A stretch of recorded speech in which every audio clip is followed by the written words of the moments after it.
coming to you from the traditional lands of the Kwasapsum and Kwangan ancestors, and it's a pleasure to deliver this conversation with you today from my home here in British Columbia. Thank you so much for joining me. Just have a few slides, but talking really at a fairly high level, overarching what's been going on in our industry for the past little while. And the numbers are starting to speak loudly to us about the areas that we can affect some change. So I just wanted to bring this to you. So my name is Moira, and I have a background in the hotel industry, in the luxury brand market, and in education. And I work in the tourism program with students who are looking for careers in this business. So we'll talk a little bit maybe for a moment about travel and tourism and what it means to you. There is a video here. I can give you the link possibly in the chat to play at your leisure, but it brings you through a lot of emotions. I could play it here, but I don't know if the sound will work, or so maybe we won't try. I don't know. Should we try? You never know with these things. Okay, let's try. So when you're listening to this, it's very short, but think about you know, what feelings it brings out in you. And if you're thinking about this sector of this enormous contribution to the economy, this is the kind of marketing that is working on those emotions of people. So when we come back, I'll just ask you maybe in the chat to pop in a word about what it means to you from what you saw. So this looks like the Toronto landscape here. Yeah, that's the CN Tower in Ontario. So we'll see if it works. If not, we'll give you the link. I have to skip some ad. There we go. Good. Is that working? Ah. No worries.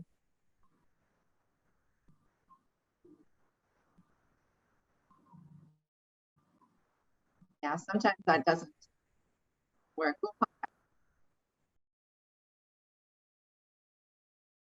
They're basically telling you that when you are traveling, you make such a difference to others in the workforce.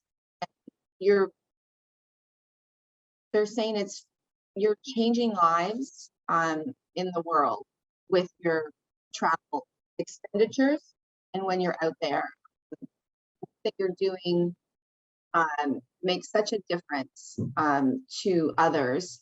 And it's not just that travel for yourself, you may not see it, but what you're bringing into those economies is explosive and makes such a difference. So that's sort of the space that they're looking at in a video like that. And I think that maybe we don't think about that. And so when you're starting to think about those things, you know, maybe it makes a difference to where you choose to go as a consumer, what you choose to do. And that is the difference that you can make with where you're spending your time and energy. And so people are starting to think about that more conscientiously now as they're moving through this world that's reawakening. So, for example, you know, when we're talking about studying this now or looking at this, here's some things that are really becoming obvious. If you look at this Google map, what happened in a very short period of time is that if the keyword adventure was typed in, you could see very quickly over a very short period of time, Google noticed all of this activity that was showing where people were looking with the word adventure, where they were Googling to see where they might want to find themselves in the near future as we're coming out of this pandemic. So that was very interesting when this information came forward. So we're paying attention to that. What are people thinking about? What are they searching on the internet? What are you Googling? So with that word, you could see where this started to light up this map in that space. Places like Australia, they're talking about their tourism being in hibernation, but it's preparing to wake up. Just like, this whole space of like, we're kind of coming back and waking up. And that's how Australia is looking at it. They don't know exactly how it will look, but they do know that people will want to get out and see the world again. So that's coming from that continent. Social distancing, all of the things we've been doing to try and get better and figure this thing out is affecting tourism and travel, is because people are now demanding wider open spaces, bigger experiences, spaces where they might not be as dense as we were before, and looking at new places for people to go. So this can actually open up more tourism and hospitality opportunities and destinations that we might not normally have experienced. As you can see on the screen, health and safety certainly is top of mind. So if I'm an organization, or if I'm smart in this business, I'll start making a very hard look at how am I making this happen for people, because they care about it. So if people care about it, we're going to want to respond in that way. There's large gatherings are limited, so that's where that open spaces are really coming into play. So I think that this has been really heavy on people's minds, and so therefore the industry's been responding and saying, this is what we're doing exactly to keep you safe in your travels. There's some views that are changing as well, and some countries are making changes to subsidize their tourism industry. So, for example, to restart it, Japan has put about $12 billion into their tourism industry to try and restart it. Sicily is offering more than $100 million, and Thailand, a major tourism destination, has offered more than 700 million to the industry to try and restart it. What's interesting is that, well, actually, there's another cute one is Barbados. They're saying, please work from home, because there's this beautiful place on earth, and they're like, just work from home and go out and do things and work from home, in this kind of space. So very, very interesting changes. And what's happening is they're looking for industry professionals that can respond to this industry. And we're still trying to figure it out. That's really what we're in right now, is watching the numbers, watching the data, looking at specifics, figuring out what people are looking for now, because we don't know. We've been through this never, so it's been a real return to paying attention to the education in this space. You can see where people's views are changing. It's very, very interesting, and what is happening. Obviously, the CO2 emissions without the air travel, people are saying, you know what, I like now that we've got cleaner air because of the lack of air travel, but we still need to be in airplanes, and we still need to be traveling through an airplane, whether it's for business as well. So what choices do I make, and how do I reduce my carbon footprint? So this was something, and now we're seeing that even more people are caring about this. So there's that big change. Looking at things in terms of equality, when you may be aware of the murder of George Floyd, and that changed so many things with how people are looking at how we go forward and live our lives. So Black-owned businesses, people who were making choices, and that was a big, big rise in equality, and thinking about who am I giving my money to and why. And all of these things are playing in, and the views are really changing. And so we're staying, aware of it, and trying to, make sure that we have our education in these spaces, so that people can, can help and learn and contribute. If we're looking at employment, a major time to reskill. A lot of middle managers just did not come back. They're like, yeah, I'm done. It's this is too much. I'm out of work now for too long. So they made other choices, and they went back into industry and found other spaces which created this whole vacuum, this whole hole for our students at the moment to go into. So it amplified experiences because responsibilities were more than what we had seen before. So it really strengthened those internship experiences that we saw this summer. And we're just really seeing that the students are progressing very quickly in our areas here in Canada. And internationally, our students are getting these much more responsibility in these spaces because people retired, people didn't come back. So you can see that here where, people decided they need more skills.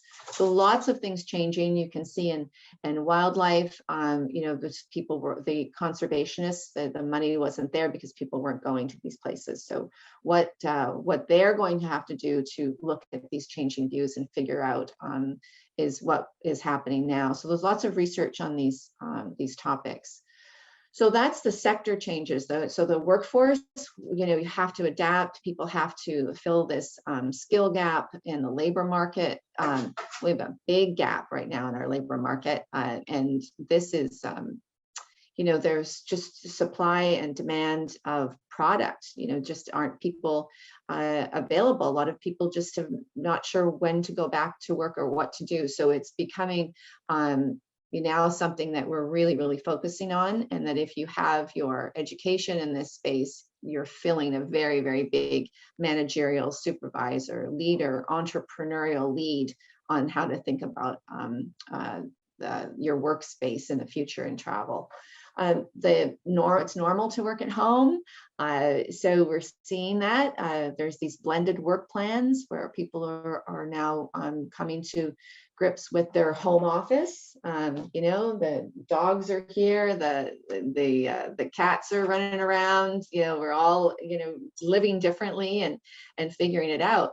It's not unusual now to see someone run behind you on a Zoom. Like, who cares? Nobody cares anymore. We're all just trying to figure it out.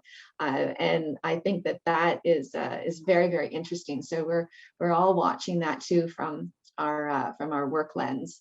And we're seeing that we cannot leave communities behind. So I'm sitting here with a powerful internet access, but I made it amplified. I made more available Wi-Fi for me and my family because we're all here. But that's not necessarily the case in all communities. So the governments are seeing that we can't leave people behind because there isn't an available source of communication and connection in their community.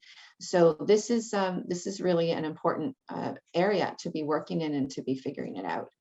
So lots of changes in that way, figuring out how to work from home, being allowed to work from home, and then being able to see that there's a huge gap in the industry right now for skilled, educated folks.